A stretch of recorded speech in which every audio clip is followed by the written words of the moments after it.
சிவகாமியின் சபதம் நாவல் கேட்டுட்டு இருக்கீங்க. சீதா பாரதி உங்க கூட பேசிட்டு இருக்கிறேன். காஞ்சியை சுற்றி இருக்கக்கூடிய பகுதிகள் எல்லாத்துலயுமே வாதாபி படைகள் பயங்கரமான அட்டுழியங்கள் எல்லாம் செஞ்சுட்டு இருக்காங்க. சிற்பிகள் எல்லாரோட கையையும் காலையும் வெட்டுறது, பெண்களை இழுத்துட்டு போறது, வயதானவங்கன்னு கூட பார்க்காம எல்லாரையும் தாக்குறது, இந்த மாதிரி மூர்க்கத்தனமான செயல்கள்ல ஈடுபட்டு இருக்காங்க அப்படிங்கிற செய்தி கேள்விப்பட்ட உடனே மகேந்திர சக்கரவர்த்தி தன்னுடைய புதல்வன் மாமல்லனுக்கு ஒரு ஓலை எழுதி அனுப்பிட்டு கூடவே பரஞ்சோதிக்கும் ஓலை கொடுத்து அனுப்பிட்டு அவரு அந்த போர்க்களத்துக்கு போக தயாராகிட்டாரு.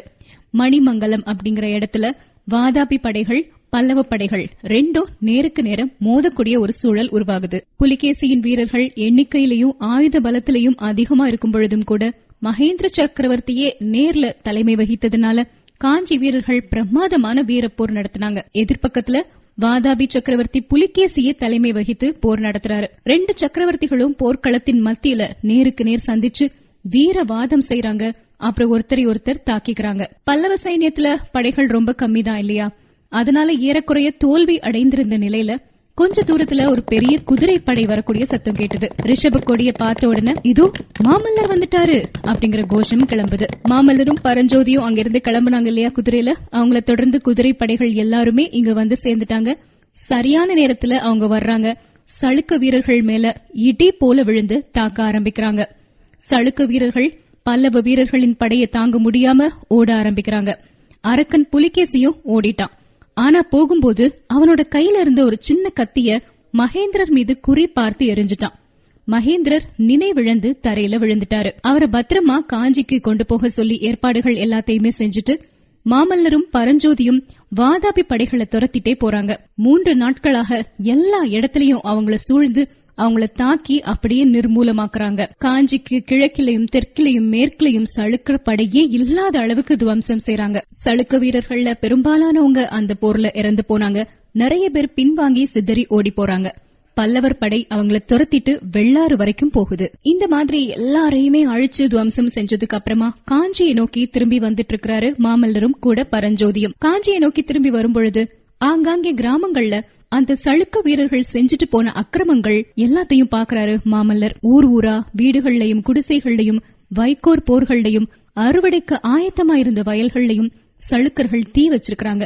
எங்க பார்த்தாலும் ஒரே சாம்பல் மயமா இருந்தது. பல்லவ நாடே ஒரு பெரிய மயான பூமி மாதிரி மாறிவிட்டதா தோணுச்சு. இன்னும் சில கிராமங்கள்ல வீடுகள் தீ பற்றி எரிந்து கொண்டிருந்தன. அங்கங்க ஜனங்களின் அழுகை குரல் கேட்டுட்டே இருந்தது. மாமல்லரையும் பரஞ்சோதியையும் பார்த்த உடனே மக்கள் உரத்த சத்தம் போட்டு புலம்ப தொடங்கினாங்க. சளுக்க வீரர்கள் செஞ்ச பயங்கரமான அட்டுழியங்களை பற்றி எல்லாருமே சொல்றாங்க. சிற்பிகளுடைய கை கால் வெட்டப்பட்டது பற்றியும், இளம் பெண்கள் சிறைப்பிடிச்சிட்டு போகப்பட்டது பற்றியும், ஆடு மாடுகள் வதைக்கப்பட்டது பற்றியும் மக்கள் சொன்னது கேட்ட உடனே கோபத்தினாலையும் ஆத்திரத்தினாலையும் மாமல்லரின் மார்பு வெடிச்சிரும் மாதிரி தோணுச்சு. நாக்கு உலர்ந்து மேல் அன்னத்தோடு ஒட்டி கொண்டது. சிற்பிகள் பலருக்கும் நேர்ந்த கதையை பற்றி கேள்விப்பட்ட உடனே மாமல்லரின் மனதுக்குள்ள ஆயனரும் சிவகாமியும் நல்ல வேளையா காஞ்சிபுரத்துக்கு போயிருக்காங்க, அவங்க மட்டும் இங்க இருந்திருந்தா அவங்க நிலைமை என்ன ஆகிருக்கும் அப்படின்னு நினைச்சு மனசுக்குள்ள ஒரு பதைப்பதைப்பு உருவாகுது. அதே சமயத்துல மாமல்லபுரத்துல போய் அவங்க என்னென்ன அட்டுழியங்கள்லாம் செஞ்சிருக்காங்கன்னு பாத்துட்டு போகலாம்னு நினைச்சு மாமல்லபுரம் போறாங்க. மாமல்லபுரம் போயிட்டு திரும்ப காஞ்சிக்கு திரும்பி வந்துட்டு இருந்த வழியில தான் ஆயனரின் அரண்ய வீடு இருக்குது. அரண்ய வீட்டுல இருக்கக்கூடிய சிலைகளும் சிற்பங்களும் எப்படி இருக்குதுன்னு பாக்கலாம் அப்படின்னு மாமல்லரும் பரஞ்சோதியும் ஆயனரின் அரண்ய வீட்டுக்கு இப்ப வராங்க. அவங்க வர்றத பார்த்த உடனே ஆயனர் அவங்கள வரவேற்கிறாரு. ஆனா அவரால நடக்க முடியல. மாமல்லருக்கும் பரஞ்சோதிக்கும் நடந்த விஷயங்கள் எதுவுமே தெரியாது. ஆயனர் நினைச்சுக்கிட்டாரு மாமல்லரும் பரஞ்சோதியும் வாதாபி படைகளை துரத்தி போய் சிவகாமியை காப்பாத்தி கூட்டிட்டு வந்திருக்காங்க அப்படின்னு. அதனால ஆயனர் மாமல்லரையும் பரஞ்சோதியையும் பார்த்த உடனே சிவகாமி எங்க அப்படின்னு கேக்குறாரு. அந்த கேள்வியை கேட்ட உடனேயே மாமல்லரின் இதயம் சுக்குநூறாக நொறுங்கி போயிருச்சு. என்ன ஆயனரே, சிவகாமி எங்க? அந்த கேள்வியை நான் உங்ககிட்ட தான் கேட்கணும் அப்படின்னு சொல்றாரு. ஆயனரோட கண்கள்ல கண்ணீர் பெருகியது. ஆமா பிரபு, ஆமா, என்னத்தான் நீங்க கேட்கணும். சிவகாமிய இந்த பாவி கிட்ட தான் நீங்க ஒப்படைச்சிட்டு போயிருந்தீங்க. நான் தான் என்னுடைய கண்மணிய பறி கொடுத்துட்டேன். ஐயோ என்னுடைய மகளே, பெற்ற தகப்பனே உனக்கு எதிரி ஆகிட்டனே அப்படின்னு கதறிட்டு தலையை குப்புற வச்சு விம்ம ஆரம்பிச்சாரு. மாமல்லர் அவரை சமாதானப்படுத்தி என்ன நடந்துச்சு அப்படிங்கிற எல்லா விவரத்தையுமே கேட்டறிகிறாரு. வாதாபி படைகள் சிவகாமிய கூட்டிட்டு போன விஷயம் கேள்விப்பட்ட உடனே மாமல்லருக்கு இதயமே வெடிச்சிடுற மாதிரி இருந்தது. சளுக்கரால சிறைப்பட்டு சிவகாமி கண்டிப்பா உயிர் வாழ்வாள் அப்படின்னு அவரால கற்பனை செய்யவே முடியல. சிறைப்பட்டு கொஞ்ச நேரத்துக்கெல்லாம் அவ உயிரை விட்டுருப்பா. மற்ற சாமானிய பெண்களை மாதிரி எதிரிகள் வசம் சிக்கி கொண்டதுக்கு அப்புறமும் உயிரை வச்சிட்டு இருப்பாளா சிவகாமி? மானத்தை விட உயிர் பெருசு அப்படின்னு எண்ணக்கூடிய ஈனத்தனம் சிவகாமி கிட்ட இருக்க முடியுமா?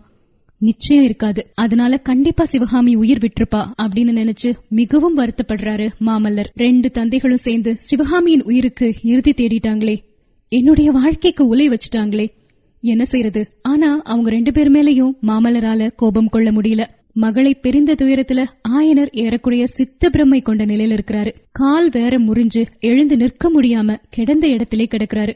அவர் மேல எப்படி கோபம் கொள்ள முடியும்?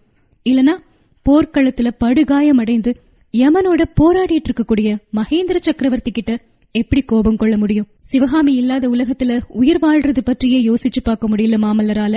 ஆனாலும் எப்படியாவது சில காலம் பல்ல கடிச்சிட்டு வாழ்ந்துதான் ஆகணும். ராட்சசர்களாகிய வாதாபி சளுக்கர்களை பழி வாங்கறதுக்காகவாது உயிரோட வாழ்ந்துதான் ஆகணும் அப்படின்னு நினைக்கிறாரு மாமல்லர்.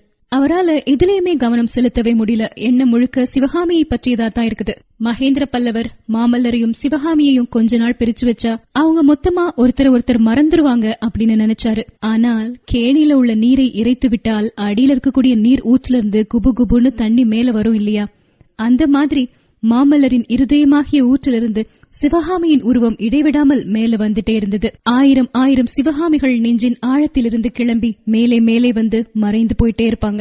முகத்தில் புன்னகை பூத்த சிவகாமி, கலீரென சிரிக்கும் சிவகாமி, புருவம் நெரித்த சிவகாமி, சோகம் கொண்ட சிவகாமி, பயத்துடன் வெரண்டு பார்க்கும் சிவகாமி, கண்களை பாதி மூடி ஆனந்த பரவசத்தில் இருக்கும் சிவகாமி, வம்பு சண்டைக்கு இழுக்கும் விளையாட்டு கோபம் கொண்ட சிவகாமி, இப்படி எத்தனையோ சிவகாமிகள் மாமல்லரின் இதயத்தில் உதயமாகிட்டே இருப்பாங்க. தாய் தந்தையோட பேசிட்டு இருக்கும் போதும், ராஜரீக விவகாரங்களை மிக கவனமாக கேட்டுட்டு இருக்கும் போதும், குதிரை மீது வேகமா போயிட்டு இருக்கும் போதும், ராஜசபையில வீற்றிருந்து ஆடல் பாடல்களை கண்டு கேட்டு கழித்துக் கொண்டிருக்கும் போதும், போர்க்களத்தில் வாள்களும் வேல்களும் நாலா புறமும் ஒளி வீசி ஒலி செய்ய எதிரிகள் சைன்யங்களுடன் வீர போர் புரிந்து அவங்கள விரட்டி அடிக்கும் போதும், எப்படியோ மாமல்லரின் உள்ளத்தின் அடி ஆழத்துல சிவகாமியின் நினைவு மட்டும் இருந்துகிட்டே இருக்கும். பகல் வேளைகள்ல வெவ்வேறு காரியங்கள்ல ஈடுபட்டிருக்கக்கூடிய சமயத்துல இப்படின்னா, இரவு நேரங்கள்ல சொல்லவே தேவையில்லை. இப்படி நெடுநேரம் சிவகாமியை பற்றி எண்ணமிட்டுட்டு கடைசி கண்ண மூடி தூங்குனா தூக்கத்திலும் சிவகாமி பற்றிய கனவுதான் வரும் மாமல்லருக்கு. இப்படி இரவும் பகலும் எல்லா வேளைகள்லயுமே மாமல்லரின் மனசுக்குள்ள சிவகாமி பற்றிய எண்ணங்கள் தான் வந்துகிட்டே இருக்குது. மகேந்திர சக்கரவர்த்தி காஞ்சிக்கு வந்ததுக்கு அப்புறமா ஒரு நாள் மாமல்லர் அரண்ய வீட்டுக்கு பக்கத்துல இருக்கக்கூடிய அந்த தாமரை குளத்தை போய் பாத்துட்டு வரலாம் அப்படின்னு நினைக்கிறாரு. அந்த தாமரை குளத்துக்கு பக்கத்துல உட்கார்ந்துதான் எத்தனையோ நாட்கள் சிவகாமியும் மாமல்லரும் காதல் மொழிகளை பேசியிருக்கிறாங்க. இப்போ அந்த தாமரை குளத்தை வந்து பாக்குறாரு. தண்ணீர் கொஞ்சமா வற்றி நிறைய சேறு அடைஞ்சு பாக்குறதுக்கே வித்தியாசமா இருந்தது அந்த தாமரை குளம். எத்தனையோ எண்ணிலடங்கா நினைவுகளுடன் அந்த தாமரை குளத்தை பார்த்துட்டே இருக்கிறாரு. அப்போ அந்த குளத்தை தாண்டி ஒரு பெண் நடந்து போற மாதிரி தெரியுது. அந்த பெண்ணின் முகம் எங்கேயோ பார்த்த முகம் மாதிரியும் இருக்கு. அது யாரு அப்படின்னு யோசிச்சுக்கிட்டே அரண்ய வீட்டுல இருக்கக்கூடிய ஆயனரை பாக்குறதுக்காக போறாரு மாமல்லர். மாமல்லர் உள்ள போகும் பொழுது அவர் அங்க சந்திச்ச அந்த பெண் இங்க உள்ள உட்கார்ந்து ஆயனர் கூட பேசிட்டு இருக்காங்க. ஆனா ஆண் உருவத்துல இருக்கிறாங்க. அது யாரு அப்படின்னா சத்ருக்னன். சத்ருக்னன் தான் பெண் வேடம் போட்டு அந்த தாமரை குளத்துக்கு பக்கத்துல வந்திருக்கிறாரு. ஆயனர் மாமல்லரை பார்த்த உடனே ரொம்ப சந்தோஷப்பட்டு, பிரபு, சிவகாமி நல்லா இருக்கிறாளாம், இதோ பாருங்க சத்ருக்னன் செய்தி கொண்டு வந்திருக்கிறாரு அப்படின்னு சொல்றாரு. மாமல்லர் சத்ருக்னனை பார்த்து, பெண் வேடம் போட்டிருந்தது நீதானா? எதுக்காக இந்த மாதிரி பெண் வேடம் போட்டிருக்கிற அப்படின்னு கேக்குறாரு. சத்ருக்னன் சொல்றாரு, பெண் வேடம் போட்டதுனாலதான் என்னால சிவகாமி அம்மை பற்றிய செய்திகள் எல்லாம் கண்டுபிடிக்க முடிஞ்சது அப்படின்னு. சரி, எல்லாத்தையும் விவரமா சொல்லு அப்படிங்கிறாரு. சத்ருக்னன் உட்கார்றாரு. அவருக்கு முன்னாடி மாமல்லரும் ஆயனரும் இருக்கிறாங்க. இப்போ எல்லா விவரங்களையும் சத்ருக்னன் சொல்ல ஆரம்பிக்கிறாரு.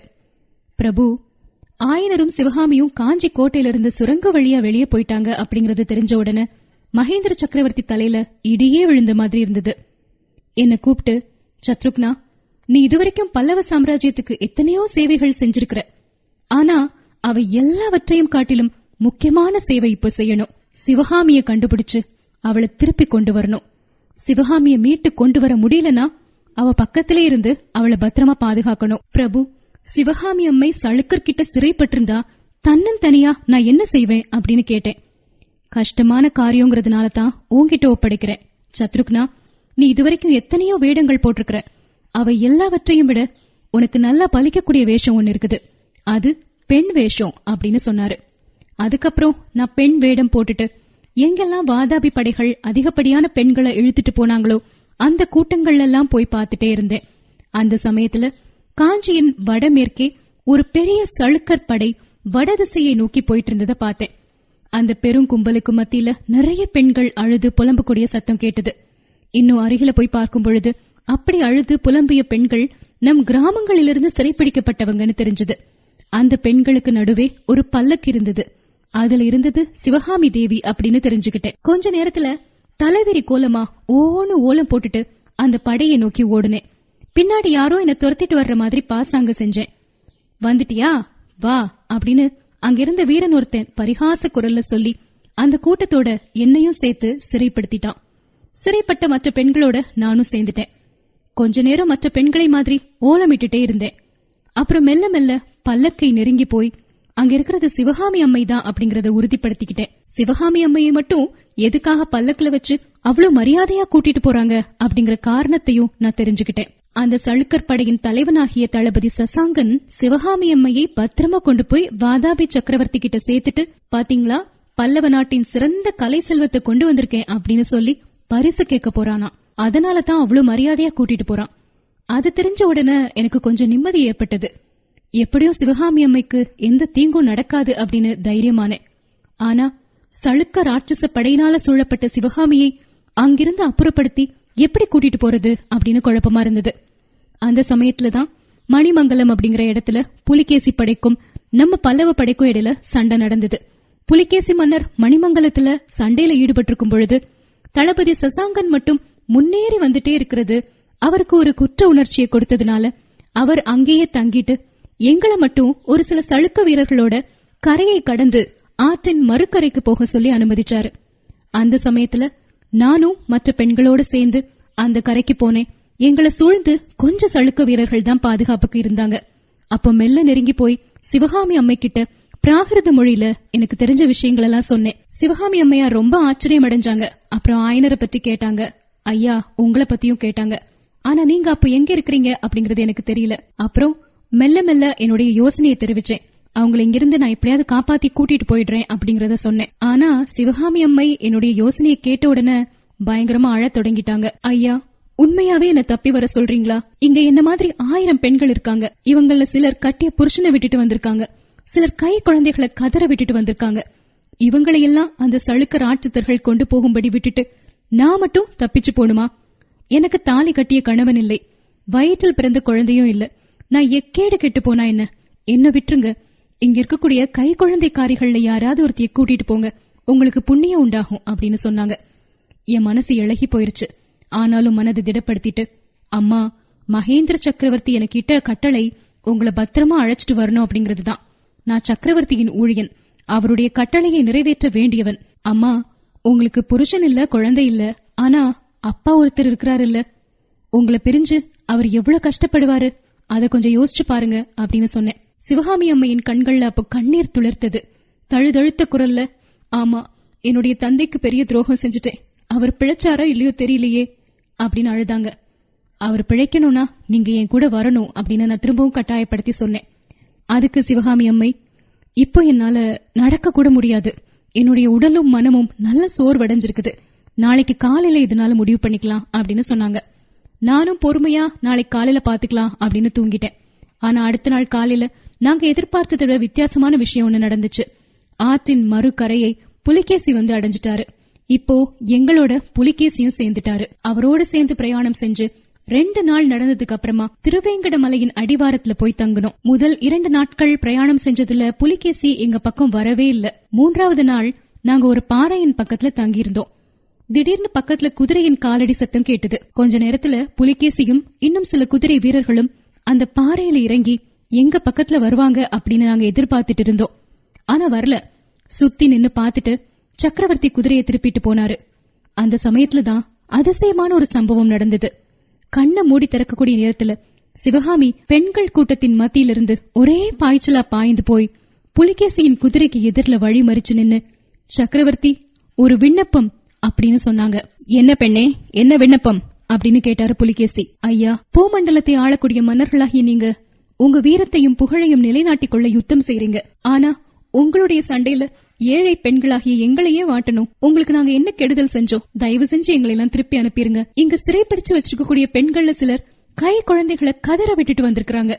இன்னும் சிலர் கையில கட்டின திருமண கங்கணத்தோட வந்திருக்காங்க. இவங்களை எல்லாம் விடுதலை செஞ்சு நீங்க அனுப்பலனா நீங்க வாதாபியை திரும்ப அடையும் பொழுது இவங்களுக்கு எல்லாம் பைத்தியம் பிடிச்சிரும். திக் விஜயம் செஞ்சுட்டு தலைநகருக்கு திரும்பும் போது சித்த பிரமை பிடித்த 1000 பெண்களை அழைச்சிட்டு போவீங்களா? அதுல உங்களுக்கு என்ன லாபம்?